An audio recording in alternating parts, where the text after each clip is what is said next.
Mais des équipes pareilles, ça joue le chalet ou bien? Je suis au musée traditionnel ethnographique en plein air de Cluj-Napoca.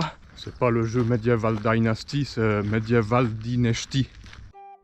Absolument pas médiéval en fait. Fin du 18e, et puis fin 19e, début 20e, on est sur ces périodes-là. Quelques mots sur cet endroit, donc ça s'appelle le Parc National Ethnographique Romulus-Vouya. C'est un Skansen, musée d'architecture en plein air comme il y en a partout, mais j'ai trouvé qu'il y avait une ambiance sympa, les gens venaient avec leurs serviettes de plage et se posaient là en famille, même en mars, donc je recommande cet endroit.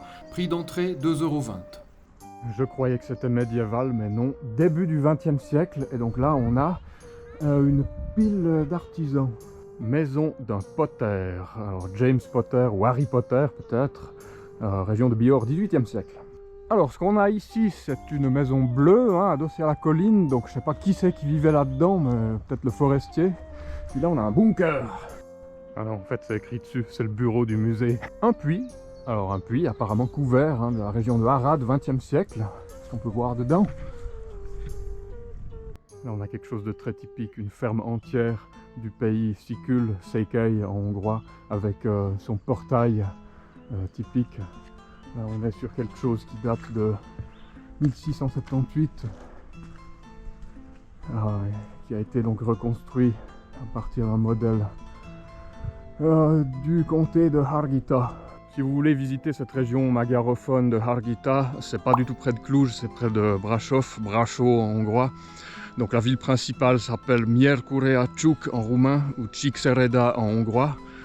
Et donc il y a un lieu de pèlerinage pas loin qui s'appelle Csíksomlyó ou Shumuleu Ciuc en roumain.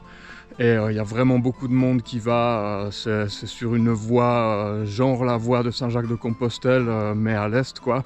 Vous pouvez même aller depuis l'ouest de la Hongrie jusqu'à Csíksomlyó. Et il y a énormément de monde qui y va à Pâques ou à Pentecôte, je sais plus, je vais mettre la date là en bas. Donc c'est des régions qu'on n'a pas idée hein, chez nous, et pourtant il y a l'équivalent, voilà, il y a des trucs très intéressants ici aussi. C'est mignon tout plein par ici.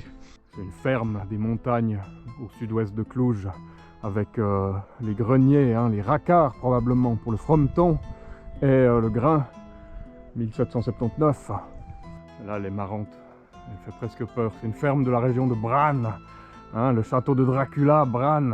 Ce corps de ferme là il est incroyable, on se croirait en Suisse, non? Est-ce que ça s'explique par la présence de Saxons à l'époque en Transylvanie, hein? Siebenburgen ils appelaient ça. Encore un monstre portail de cour de ferme, 1778. Et comme l'indique le petit logo là-haut, c'est une région de vignerons. Est-ce que les vignes, parce que je viens d'une région de vignes aussi en Suisse, est-ce que les maisons de vignerons ressemblaient à ça aussi, au XVIIIe siècle en Suisse? Si quelqu'un ici est allé à Ballenberg, est-ce que les maisons de vignerons ressemblaient à ça en Suisse? Encore un monstre portail, nom de bleu, c'est bruit d'avion. 1882, portail d'une cour de ferme d'une région d'arbres fruitiers. Ah, ça payait bien à Paris, dis donc. De toute beauté, la grange, l'habitation, la cabane au fond du jardin. Vous pouvez désormais deviner quel est le type de maison que vous voyez en arrière-plan. Non, ce n'est pas une ruche, c'est une boîte à livres.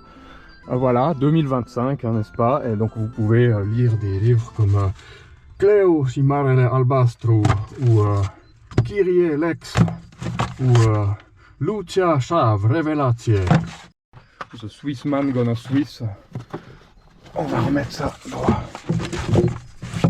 Voilà, on va faire joli parce que sinon c'est moche, et quand c'est moche c'est pas beau, hein. C'est pas joli. Alors on refait bien, voilà. Top, là c'est beaucoup mieux. Corps de ferme, on se croirait dans Ostriv, le jeu ukrainien, et là on est en 1878. 78, oui, pour les frontaliers. Corps de ferme, début du XXe siècle hein, quand même, c'était pas très résistant au feu cette histoire. Corps de ferme, il n'y a que des corps de ferme ici. Là on est tout au nord de la Roumanie, vers Satu Mare, Satmarnemeti en hongrois, en 1725. Entrepôt pour ranger les outils, estimé fin de la période communiste. Encore une cour de ferme avec un portail un peu plus sobre cette fois, de la région de Bystrica, 19e siècle. Ici on a un panneau, attention courant électrique, estimé fin du Moyen-Âge. Stonehenge roumain, monument pagano-chrétien. Alors voilà, c'était le musée ethnographique. Alors vous voyez, dès qu'on revient dans la ville, on s'entend pas. Vous voyez ce que je veux dire avec le bruit. Bon voilà, si on arrive à solutionner ce problème, ça sera top cette ville. A plus, ciao. Vous voyez ces bâtiments outrant là, en haut, sur la colline là. Vous voyez ce champ de pierre, eh ben, toutes ces pierres sont en balle. La Transylvanie a toujours des énormes cimetières à flanc de colline, et c'est pas que à Cluj, j'en ai vu d'autres. Les corbeaux avec toujours cette météo grise et pluvieuse. Je pense que ça joue sur l'effet Dracula.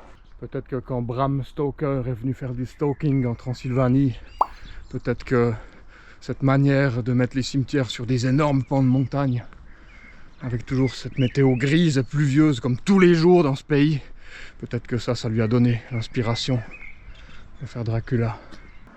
POV, je marche dans une random rue de Cluj. En vrai, ça m'a calmé cette balade, c'était reposant. Parce que c'est vraiment un pays où j'ai de la peine à pas stresser en fait. Je pense que c'est à cause du bruit des bagnoles. Je supporte vraiment pas les bruits de la route. Mais il faut trouver l'inspiration, c'est brutal ce pays. Brutal.